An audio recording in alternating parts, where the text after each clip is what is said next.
오늘 말씀의 제목은 새 예루살렘입니다. 새 예루살렘.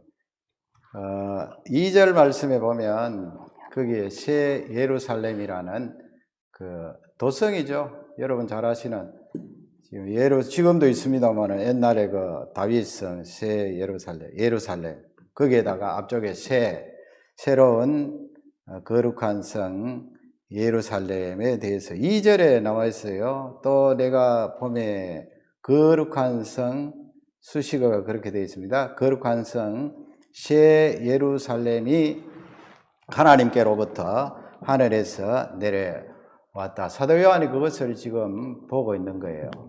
새 예루살렘.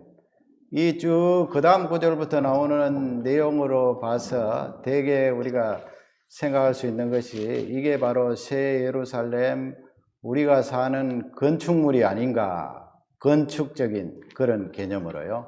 실제 건물, 실제 장소가 아닌가, 그렇게 생각할 수 있는 구절들이 쭉 이렇게 나오는데요. 오늘은 그 부분에 대해서 우리가 정확하게 이 요한계시록을 알아야 될 것입니다.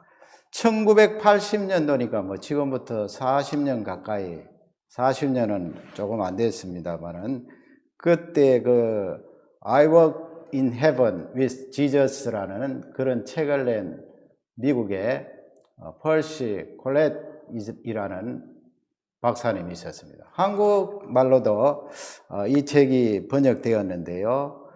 책 제목을 제가 보니까 저는 뭐 읽어보지는 않았습니다만 그 내용에 대해서는 요약하고 또 여러 가지 그 부분에 대해서 글을 적어 놓은 것은 제가 봤습니다. 읽어보지 않은 것은 저하고 이 성경적인 입장이 다르기 때문에 읽어보지 않았습니다. 책 제목은 내가 본 천국 뭐 그렇게 되어 있어서 나오는데 요즘도 그 교보문고 인터넷에 들어가 보니까 그 이북으로 나와 있더라고요. 3,000원인가 뭐 그렇게 돼 있던데요. 요즘도 나와 있고 생명의 말씀사에서는 들어가 보니까 그 책이 안 나와요. 그러니까 생명의 말씀사하고도 맞지 않으니까 그 책을 판매하지 않은 듯 합니다. 이 책 내용은 이제 사실은 그 책 내용 가운데 책이 이제 원서는 이렇게 되어 있습니다. 빨간 글씨로. 혹시 뭐 보실 분은 보셔도 되는데 오늘 말씀을 들으면서 계시록 21장에 나오는 새 예루살렘이 무엇인가 하는 그 부분은 확실하게 성경적인 입장을 가지고 신앙생활을 해야 됩니다. 그렇지 않으면 또 다른 사람이 엉뚱한 말하면 거기에 휩쓸리기 쉽거든요. 그래서 세 가지로 역시 살펴봅니다. 첫째는 장소와 구성원에 대해서, 멤버에 대해서 이 요한계시록 21장이 말씀하고 있다는 것을 찾아볼 수가 있어요. 장소는 여러분 지난 시간 우리가 살펴봤잖아요. 1절에 장소가 나와 있죠. 장소. 틀림없이 우리가 부활해서 살 그 장소가 있습니다. 1절 우리 다 같이 읽도록 하겠습니다. 또 내가 새 하늘과 새 땅을 보니 처음 하늘과 처음 땅이 없어졌고 바다도 다시 있지 않더라. 예, 하반절에 뭐 처음 땅이 없어졌다, 처음 하늘, 처음 땅이, 그건 죄악되고 오염되고 저주가 임한 이 땅이 이제는 아니다 그 말씀이죠. 무엇이요? 새 하늘과 새 땅이. 거기 바다도 다시 있지 않더라 그 말씀. 바다는 뭐라고 그랬습니까? 죄악되고 또 하나님을 모욕하고 하나님을 저주하는 그런 근원을 말하죠. 바다. 그래서 그 바다에서 한 짐승이 올라왔는데 그 짐승이 바로 적그리스도라고 설명을 했습니다. 그러면 앞쪽에 나오는 내가 새 하늘과 새 땅을 보니 이게 뭐예요? 이게 추상적인 것이 아니고 실제적으로 우리가 살 장소예요. 살 장소인데 이 새 땅 할 때 지구를 포함해서 실제 이 물리적이고 손으로 만질 수 있는 이 우주의 별들이 있잖아요. 얼마나 어마어마해요. 상상도 하지 못할 정도로 우리 과학자들이 그 거리를 잴 수도 없는 이 어마어마한 이 우주가 있는데 하나님께서 이 우주, 지구를 포함해서 완전히 그냥 사라지게 하시고 소멸시켜 버리시고 새롭게 창조하시는가? 그것은 아니다. 지난 시간에 말씀했습니다. 그러면 뭔가 갱신이라고 그랬죠. 제가 헬라 단어를 말씀드리면서 그 본성이나 퀄리티에 있어서 하나님께서 갱신을 시킵니다. 그 속에 저주도 빼버리시고 죄악도 빼버리시고 오염된 것 다 빼버리시고 하나님의 백성들이 영생을 누릴 수 있도록 만드신 것이 바로 새하늘과 새 땅이다. 그 새 땅에서 누가 삽니까? 우리가 살죠? 그러면 어떤 상태로 살아갑니까? 지금은 우리가 죽으면 영원히 이제 하나님 하늘나라에 가서 거기에서 살게 되죠. 그러나 완성은 아니에요. 완성은 아니라는 것은 육체가 없는 영혼만 거기 가서, 거기도 실제 장소가 있고 어마어마하게 좋지만은 우리 쪽에 봤을 때 완성이 아닌 영혼만 거기 가서 있잖아요.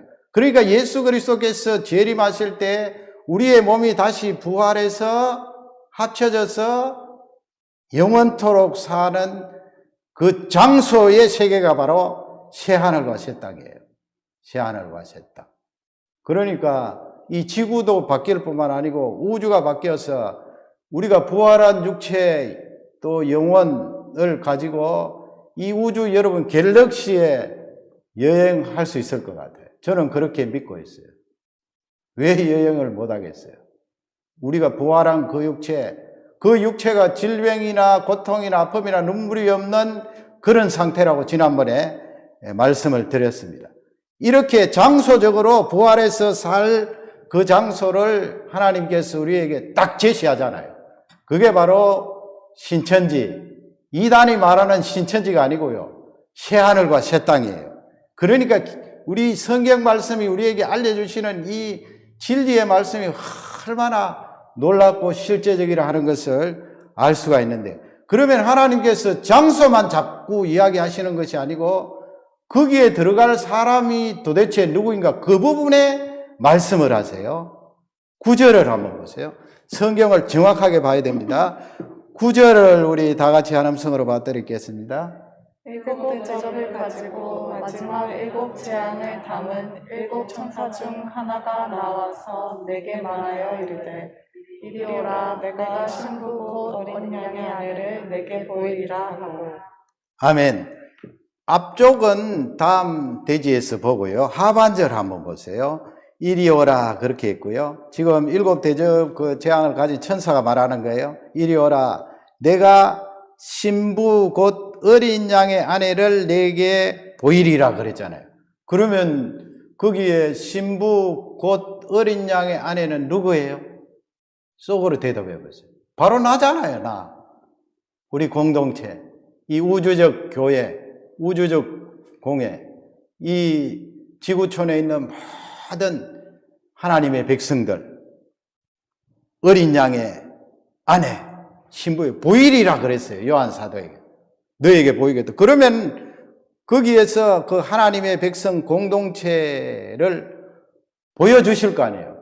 10절을 보면은요, 10절 우리 다 같이 또 읽겠습니다.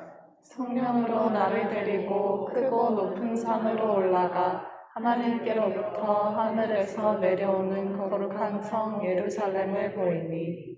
아까 2절 말씀하고 같은 내용이 있죠. 하나님께로부터 하늘에서 내려오는 거룩한 성. 그러니까 2절에 나왔던 그 새 예루살렘을 말합니다.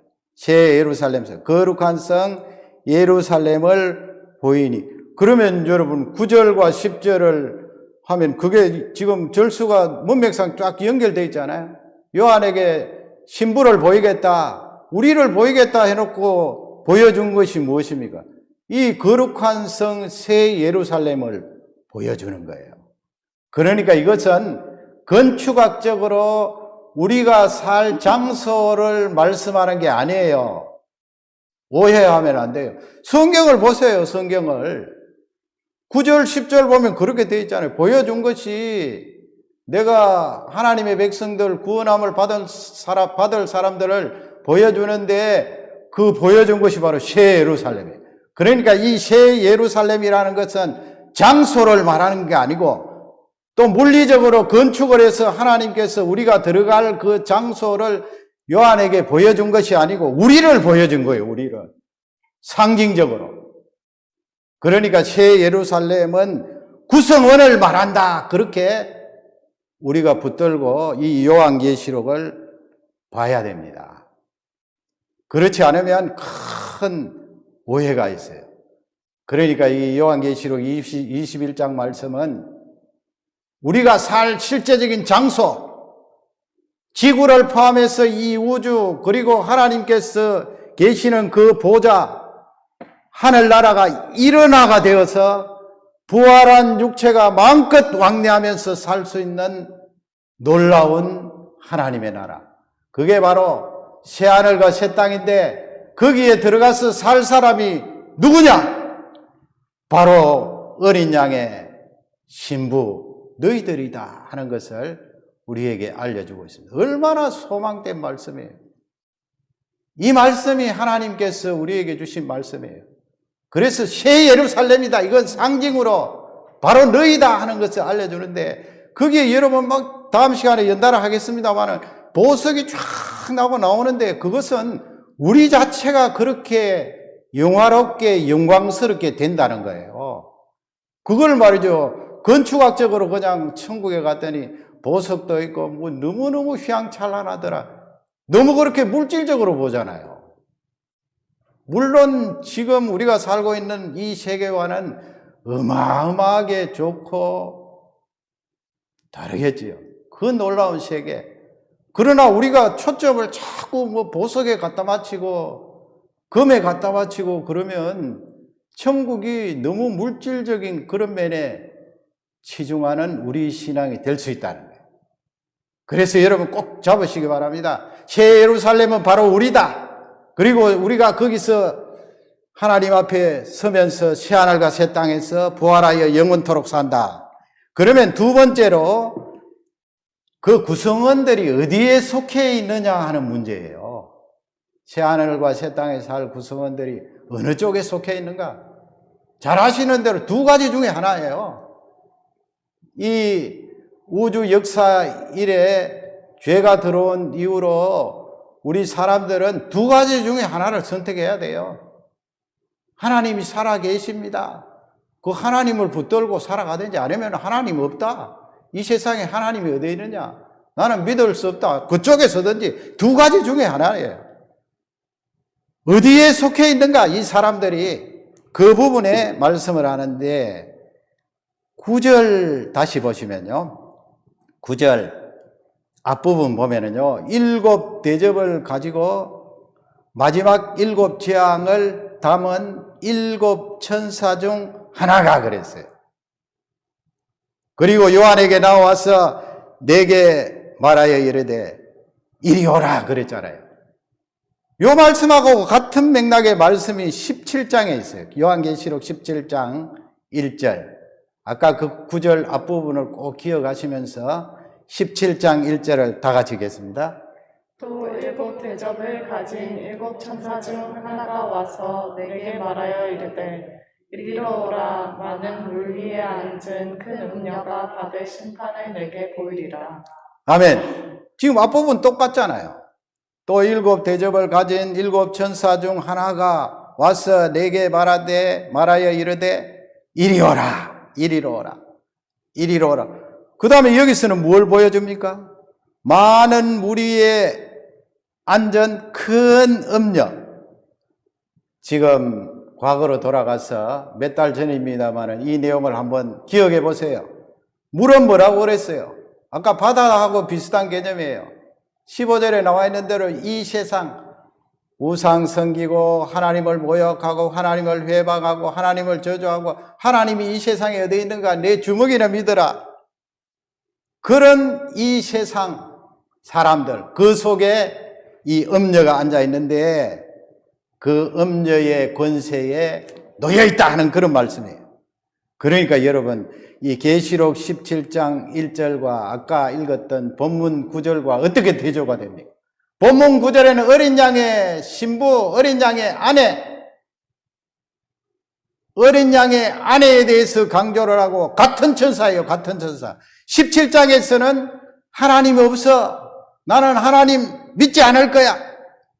그래서 죄를 따라가고 우상을 따라가고 거기에 절하고 하나님을 모욕하고 저주하는 그 세력을 말해요. 그것을 지금 설명하고 있는 것입니다. 음녀. 이 음녀가 나중에 바벨론으로 표현되지요. 바벨론 성. 10절 또 보세요. 10절. 우리 10절을 다 같이 읽겠습니다. 성령으로 나를 데리고 크고 높은 산으로 올라가 하나님께로부터 하늘에서 내려오는 거룩한 성 예루살렘을 보이니. 같잖아요. 10절 보면은 성령으로 나를 데리고 크고 높은 산으로 올라갔어요. 하늘로부터 또 하늘에서 하나님께로부터 하늘로서 내려오는 성을 보여주는데 거룩한 성 새 예루살렘, 그걸 보여줘요. 거룩한 성 새 예루살렘이 누구라고 그랬어요? 하나님께 속한 사람, 하늘로부터 온 사람, 하나님께 속해 있는 사람이에요. 그것을 보여주고 계시록 17장 3절에 보면 같은 내용이에요. 같은 맥락의 내용인데 같은 천사가 지금 보여주는데 반대쪽에 사람들을 보여주는 거죠. 17장 3절을 다 같이 읽겠습니다. 곧 성령으로 나를 데리고 광야로 가니라. 내가 보니 여자가 붉은빛 짐승을 탔는데 그 짐승의 몸에 하나님을 모독하는 이름들이 가득하고 7머리와 10뿔이 있으며. 아멘. 성령으로 또 요한을 이끌고 어디로 갑니까? 이번에는 광야로 갑니다. 광야로 보는데 거기에 붉은 빛 짐승을 탔는데 그렇게 되어 있잖아요. 짐승은 적그리스도, 하나님 대적하고 반대하고 예수 그리스도를 모욕하고 예수 그리스도에 대해서 부인하는 그런 존재예요. 이것을 17장 5절에서 이제 종합해서 장소, 그 도성 이름을 말해요. 지금 똑같잖아요. 19장, 21장 10절에서 새 예루살렘 장소를 끄집어내서 말씀하면서 하나님께 속한 백성이라 정의를 하시고 계시록 17장 5절에서는 쭉 내려오다가 그 장소 성읍 이름을 뭐라고 말합니까? 우리 15절을 다 같이 5절을 다 같이 읽겠습니다. 그의 이마에 이름이 기록되었으니 비밀이라 큰 바벨론이라 땅의 음녀들과 가증한 것들을 엄밀하 하였더라. 뭐라고 했어요? 장소가 나오잖아요. 큰 성, 큰 바벨론이라. 지금 지구상에서 사라진 그 바벨론을 말하는 거 아니에요. 새 예루살렘이 지금 저쪽 중동 지역에 있는 그 예루살렘을 말하는 거 아니에요. 사람을 말한다니까요. 계시록 17장 5절에서는 그러면 이 바벨론이라 하는 것은 뭐예요? 죄로 오염되고 하나님을 저주하고 예수 그리스도를 욕하고 예수 그리스도에 대해서 부인하는 그런 쪽에 속한 사람들, 짐승에게 절하고 우상에게 경배하고 우상에게 예배하는 그런 세력들, 그쪽에 속한 사람들을 말해요. 그래서 이 어느 쪽에 속해 있는가 그것을 지금 요한 사도에게 말씀해 주시고 우리에게 알려주시고 계시는 것입니다. 두 군데 가운데 한 군데 뿐이에요. 큰 성 바벨론 쪽이든지 아니면 새 예루살렘 쪽이든지 그것을 요한계시록 21장은 우리에게 강력하게 말씀하고 있습니다. 그러면 세 번째로 넘어가서 이런 내용들을 쭉 말씀하시면서 임재에 대해서 말씀해요. 임재가 무엇입니까? 누구의 임재겠어요? 새 예루살렘 하나님 백성들, 구원함을 받은 그 백성들 가운데 누가 임재해 계시고 어린 양이 함께 하시고 하나님 아버지께서 함께 하시고 성령 하나님께서 함께 하시는데 그 함께 하심이 영원토록 간다는 거 아니에요. 그 임재가 중요해요. 임재. 새 예루살렘에 뭐 보석이 찬란하고 휘황찬란한 보석이 있고 거기에 포커스가 있는 것이 아니고요. 임재. 그 보석들도 사실은 하나님께로부터 나오는 영광의 빛이에요. 그 하나님의 영광이 새 예루살렘 어린 양의 신부들 가운데 쫙 계시니까 그게 바로 새 하늘과 새 땅에 영생하는 축복이에요. 임재를 말해요. 계신다. 영원토록 함께 계신다. 15절을 보시면 거기에 청량하는 내용이 나오는데 요한계시록 11장에 우리가 청량하는 내용에 대해서 살펴본 적이 있습니다. 15절을 우리 또 읽도록 하겠습니다. 네게 말하는 자가 그 성과 그 문들과 성곽을 측량하려고 금 갈대 자를 가졌더라. 지금 성경을 읽다가 여러분 우리 청소년 청년들도 그렇고요.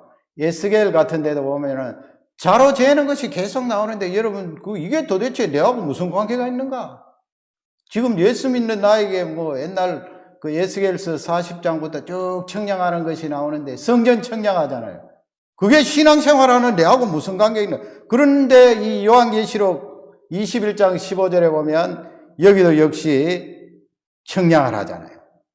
성과, 문들, 성 그렇게 청량하는 이 청량은 뭐라고 그랬어요? 기억해 보세요.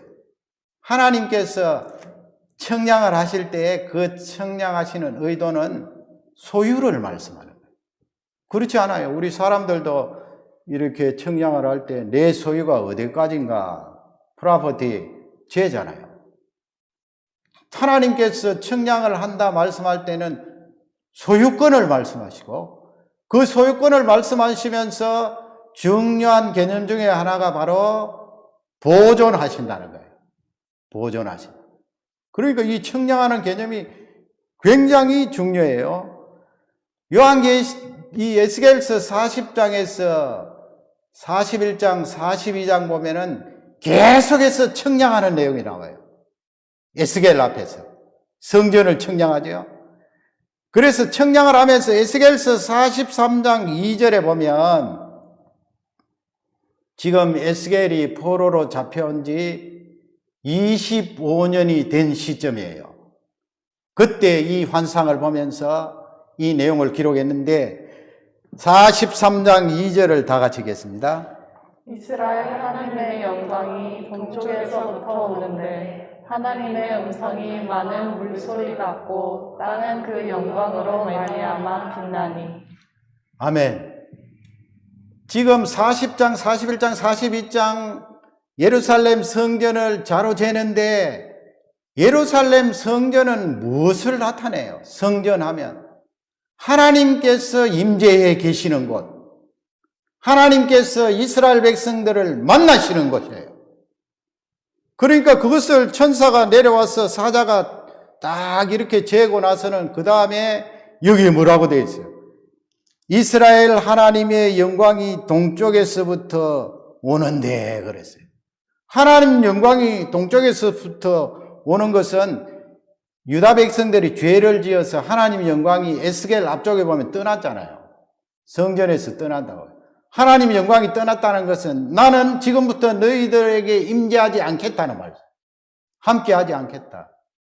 어제 기독교 강요에서도 교수님 말씀하셨는데 우리 사람이요 하나님 은혜가 임하지 않으면 그 삶이나 정신 상태나 영혼이 무지무지하게 폐허가 된다는 거예요. 하나님.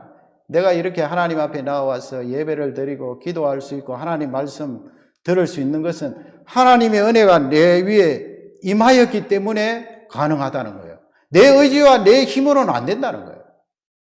그런데 보세요. 이스라엘 백성들에게 하나님의 영광이 떠나고 나니까 하나님이 거기 계시지 않잖아요. 얼마나 피폐했었어요. 나중에는 이방인이 와서 발로 짓밟고 그 하나님의 백성들을 얼마나 생명을 빼앗았어요. 뭐 어린아이도 빙빙 돌려서 그냥 성벽에 탁 내리쳐서 죽게 하고 말이에요. 그렇게 피폐해진 거예요. 그런데 지금 자로 이렇게 계속해서 재었어요. 재운다는 것은 내가 하나님께서 너희들을 다시 소유로 삼겠다는 거예요. 그 증거로 동쪽에서부터 하나님의 영광이 오더라. 하나님의 영광이 오면 내가 너희들에게 임재하겠다는 말씀이에요. 은혜가 임하겠다는 말씀이에요. 4절 보세요. 43장 4절 또 다 같이 읽겠습니다. 여호와의 영광이 동문을 통하여 성전으로 들어갔어요. 이제는 하나님의 영광이 동쪽으로 통해서 성전 안에 들어갔어요.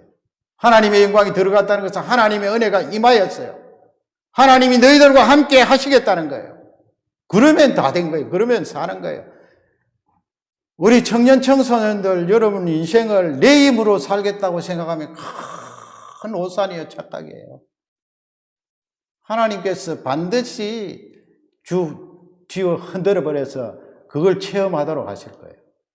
아예 그 생각을 지워버려요. 하나님 아버지, 내가 열심히 노력하고 땀 흘려서 하지만 하나님의 은혜가 나에게 임하여야 됩니다.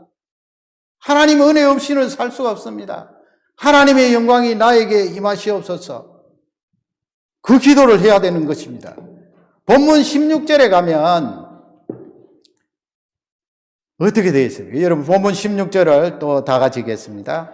그 성은 네모가 반듯하여 길이와 넓이가 같은지라 그 갈대자로 그 성을 측량하니 12,000 스타디온이요 길이와 넓이와 높이가 같더라. 아멘. 여기서 여러분 그 성은 뭘 말해요? 어느 성을 말해요? 본문으로 돌아와서 예루살렘 성입니까? 아니에요. 앞쪽에 보면 새 예루살렘. 새 예루살렘은 네모가 반대 정육면체라는 거예요. 정육면체 아시죠? 가로 세로 높이가 똑같은 거예요. 거기도 청량이 나오잖아요. 청량. 가로 세로 높이가 똑같은데 청량이 나오는 것은 하나님께서 너희를 소유로 삼겠다는 말씀이고 그 다음에 이 새 예루살렘을 보존하겠다는 말씀인데 그게 바로 청량이라 그랬잖아요. 너는 내 것이다. 그리고 여기에 하나님의 영광이 임하니까 하나님의 은혜가 부어졌고 하나님의 은혜가 부어졌다는 것은 내가 이 새 예루살렘과 영원토록 함께 하겠다는 말씀이에요. 그게 바로 임재예요. 그런데 보세요. 지금 자로 쟀더니 12,000 스타디온이요 그렇게 돼 있어요. 그리고는 길이와 넓이와 높이가 똑같더라 그랬어요. 이게 그러면 건축학적으로 봐야 되지 않습니까? 12,000 스타디온이라는 것은 킬로미터로 바꾸면 여기서 한 로스앤젤레스, 여기서 한 엘래스카 24,000km예요. 그래서 그림을 한번 보세요. 그러니까 이것을 건축학적으로 보면 이 정도예요. 높이가 24,000km, 가로 세로가 24,000km. 하나님이 부활한 우리가 살 수 있도록 만드신 새하늘과 새 땅이 이 정도만 되겠어요, 여러분? 요거 지금 미국에 집어넣으면 4분의 3도 안 돼요. 미국에 집어넣으면. 캐나다에 집어넣으면 더 작겠죠. 그러니까 이것은 건축학적으로 보면 안 돼요. 새 예루살렘은 우리를 가리켜요, 우리요. 하나님 앞에 구원함을 받은 우리. 그러면 거기에 왜 길이와 높이와 가로세가 똑같아요? 12,000이라는 것은 12 곱하기 1000이에요. 12는 구약의 12지파, 신약의 12사도, 언약의 백성 대표 아니에요, 대표. 12 곱하기 1000은 무지무지하게 많은 숫자에 곱하기. 그래서 12,000 스타디온인데 조금 더 우리가 이 내용을 보면서 왕상 6장 20절에 보면은요, 거기에 이런 내용이 나와요.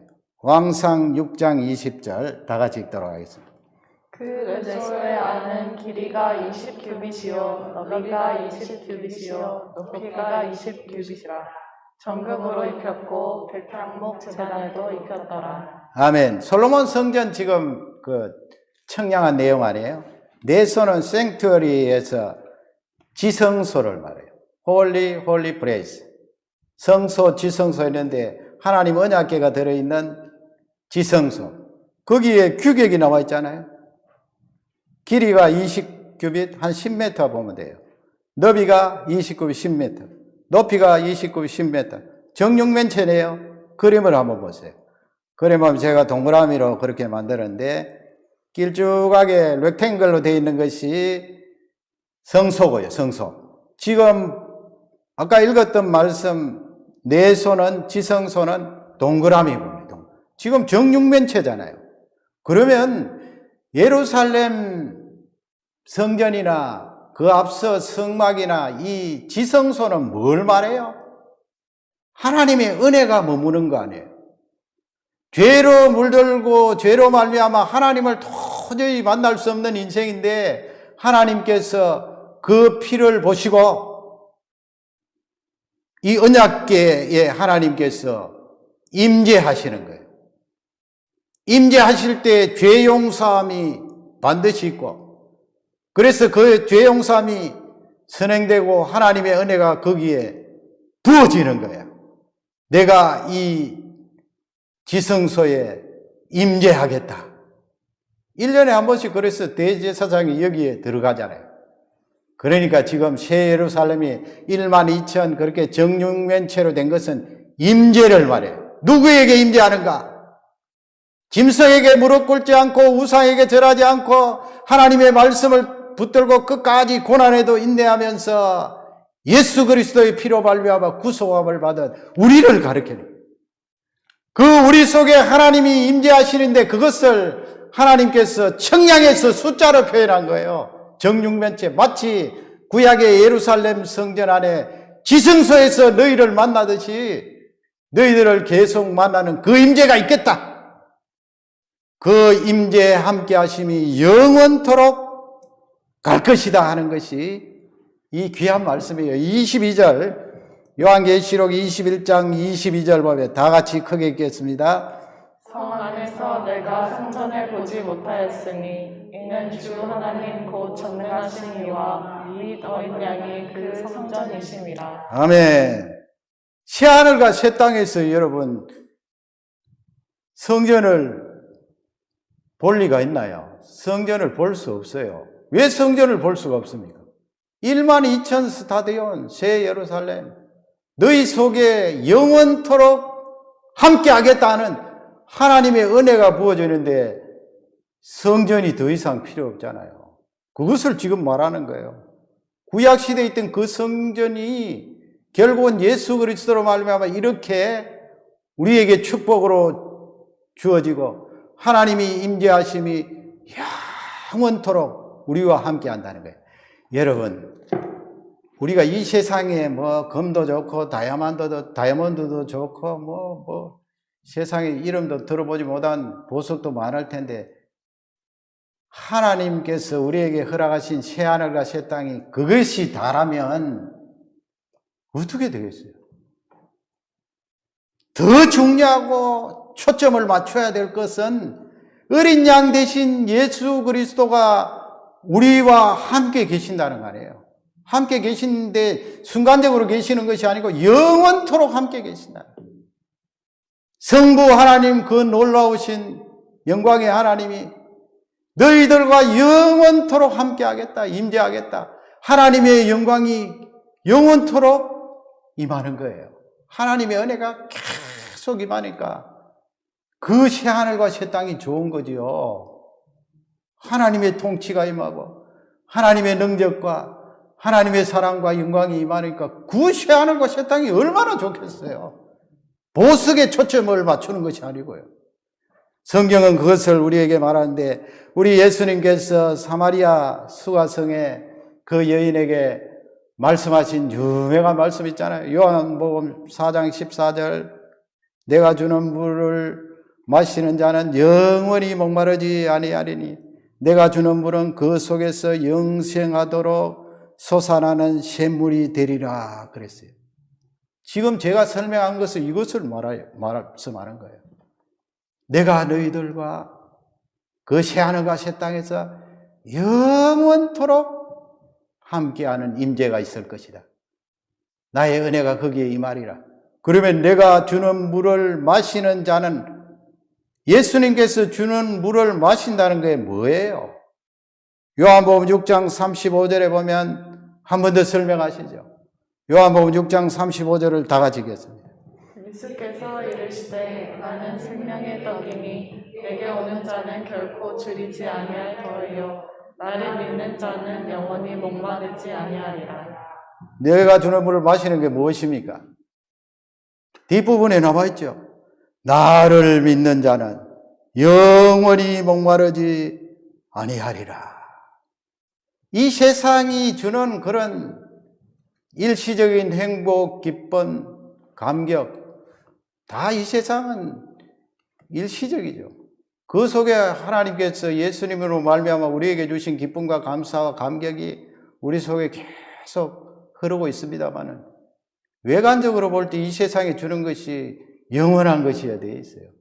조금 지나고 나면 또 식어지고 감사가 없어지고 더 좋은 것을 바라보게 되고 욕심이 들어오고 그래서 목말라 하는 거 아니에요. 껄떡껄떡 목마르다 만족이 되지 않는다는 나의 만족을 채워줄 수 있는 어떤 존재와 무생물은 없다는 거예요. 오직 예수 그리스도만이 그분을 붙들고 그분을 믿으면 내 속에서 그런 기쁨과 감사와 행복이 솟아오르는데 나중에 예수님 재림하시고 내가 부활할 때 완벽한 상태로 내가 부활하여서 그 예수님이 주시는 은혜, 능력, 축복을 받아 누리는 줄 확신합니다. 가장 큰 축복은 어린 양 예수님, 성부 하나님이 나에게 은혜를 부어주시면서 영원토록 함께 한다는 거예요. 그 축복이 새하늘과 새 땅에서 첫 번째 가는 축복이에요. 그 축복을 우리는 감사하시면서 이번 한 주간도 믿음으로 승리하시는 한 주간이 되시기를 주님의 이름으로 축원합니다.